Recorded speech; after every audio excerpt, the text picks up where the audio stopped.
ನಮಸ್ಕಾರ ವೀಕ್ಷಕರೇ. ಬೆಂಗಳೂರು ಬೆಳೆದಂತೆಲ್ಲ ಜನಸಂಖ್ಯೆ ಕೂಡ ಹೆಚ್ಚಾಗ್ತಾ ಹೋಗ್ತಾ ಇದೆ. ಬೆಂಗಳೂರಿನ ಸುತ್ತಮುತ್ತಲ ಗ್ರಾಮಗಳನ್ನು ಕೂಡ ಬೆಂಗಳೂರಿಗೆ ಸೇರಿಸ್ಕೊಳ್ತಾ ಬೆಳೀತಾ ಹೋಗ್ತಾ ಇದ್ದಾರೆ.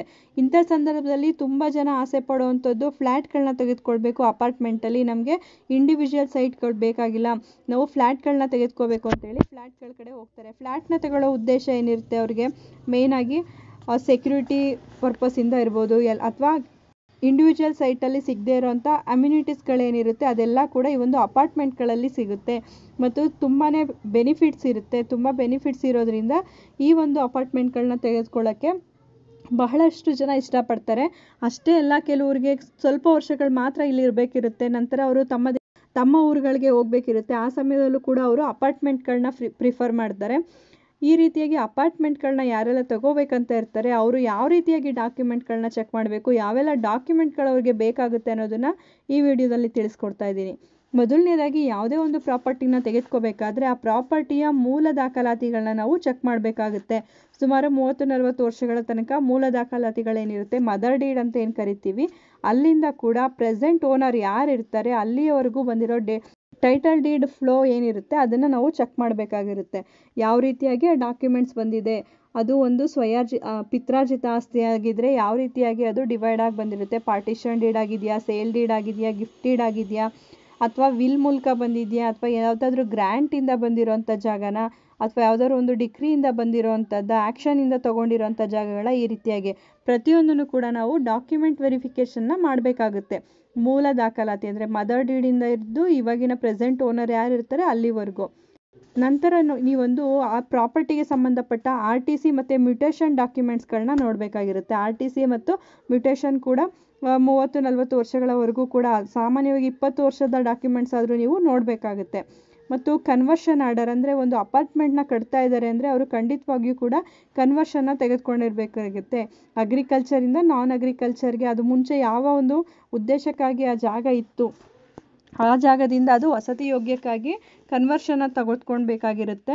ಅದೇ ರೀತಿ ನೀವು ಖಾತಾವನ್ನು ಚೆಕ್ ಮಾಡಬೇಕಾಗುತ್ತೆ. ಖಾತಾ ಸರ್ಟಿಫಿಕೇಟು ಎಕ್ಸ್ಟ್ರಾಕ್ಟ್ ಆಗಿರ್ಬೋದು, ಅಥವಾ ಅದು ಪಂಚಾಯಿತಿ ವ್ಯಾಪ್ತಿಗೆ ಅಂದರೆ ಗ್ರಾಮ ಪಂಚಾಯಿತಿಗಳ ವ್ಯಾಪ್ತಿಗೆ ಬರೋದಾದರೆ ಪಂಚಾಯತ್ಗೆ ಸಂಬಂಧಪಟ್ಟಂಥ ಖಾತೆಗಳನ್ನು ನೀವು ಚೆಕ್ ಮಾಡಬೇಕಾಗುತ್ತೆ. ಅಲ್ಲಿ B ಪ್ರಾಪರ್ಟಿನ, A ಪ್ರಾಪರ್ಟಿನ, ಈ ರೀತಿಯಾಗಿ ಪ್ರತಿಯೊಂದು ಕೂಡ ಈ ಪ್ರಾಪರ್ಟಿನ, ಇದನ್ನೆಲ್ಲ ನೋಡಬೇಕಾಗುತ್ತೆ.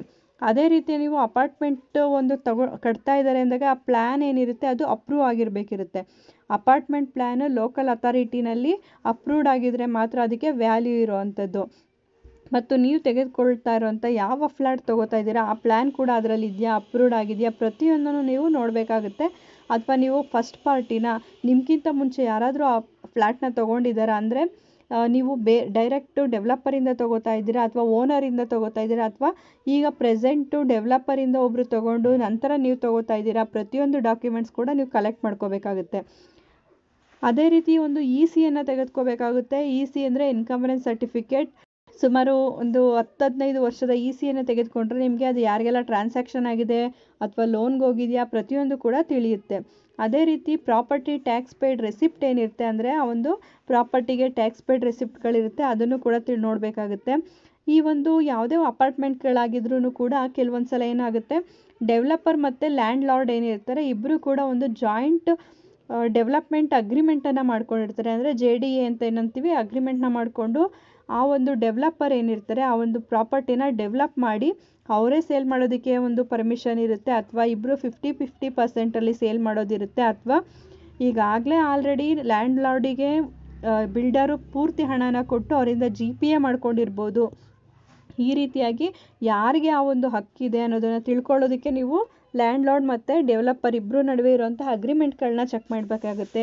GPAಗಳಿದ್ರೆ ಅದನ್ನು ಚೆಕ್ ಮಾಡಬೇಕಾಗುತ್ತೆ. ಇಲ್ಲೇನಾದರೂ ನೀವು ಲ್ಯಾಂಡ್ ಲಾರ್ಡ್ ಮತ್ತು ಬಿಲ್ಡರ್ ಇಬ್ಬರು ಜಾಯಿಂಟಾಗಿ ಮಾಡ್ಕೊಂಡಾಗ 50-50 ಶೇರ್ ಇದ್ದರೆ ನೀವು ತೊಗೊಳ್ತಿರೋ ಫ್ಲ್ಯಾಟ್ ಯಾರ ಶೇರಲ್ಲಿದೆ ಅವರು ಅದಕ್ಕೆ ಓನರ್ಸ್ ಆಗಿರ್ತಾರೆ, ಅವ್ರ ಕಡೆಯಿಂದ ನೀವು ಸೇಲ್ ಡೀಡನ್ನು ಮಾಡ್ಕೋಬೇಕಾಗುತ್ತೆ. ಇದನ್ನು ಕೂಡ ಗಮನಿಸ್ಕೊಳ್ಳಿ.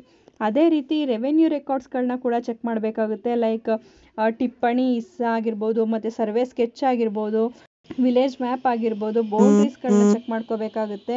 ನೀವು ತೊಗೋತಾ ಇರೋವಂಥ ಫ್ಲ್ಯಾಟ್ನ ಮೆಜರ್ಮೆಂಟ್ಗಳನ್ನ ಚೆಕ್ ಮಾಡ್ಕೋಬೇಕಾಗುತ್ತೆ. ಈ ರೀತಿಯಾಗಿ ಎಲ್ಲವನ್ನು ಕೂಡ ನೋಡಬೇಕಾಗುತ್ತೆ. ಅದೇ ರೀತಿ ಕಮೆನ್ಸ್ ಸರ್ಟಿಫಿಕೇಟನ್ನು ಕೂಡ ತೊಗೋಬೇಕು. ಮತ್ತು ಇದಕ್ಕೆ ಜೊತೆಯಲ್ಲಿ ನೀವು ಕೆಲವೊಂದು NOCಗಳನ್ನ ತಗೋಬೇಕಾಗುತ್ತೆ.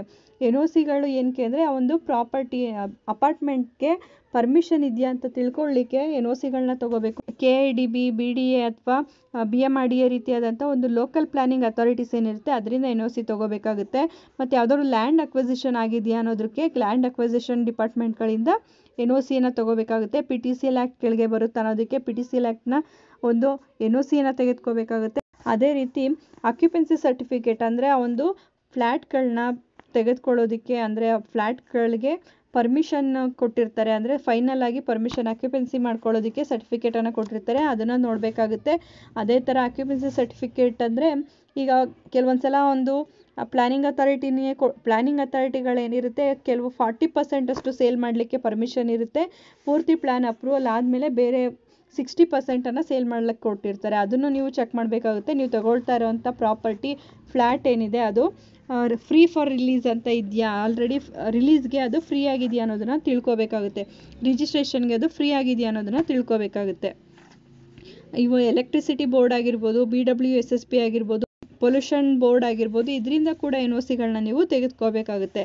ಇದೇ ರೀತಿ ನೀವು ಸಂಪೂರ್ಣ ಮಾಹಿತಿಯನ್ನು ತಿಳ್ಕೊಂಡು ನುರಿತ ವಕೀಲರ ಬಳಿ ಈ ಡಾಕ್ಯುಮೆಂಟ್ಗಳನ್ನ ವೆರಿಫಿಕೇಷನ್ ಮಾಡ್ಕೊಂಡ ನಂತರನೇ ಒಂದು ಫ್ಲ್ಯಾಟ್ಗಳನ್ನ ಖರೀದಿ ಮಾಡಿ.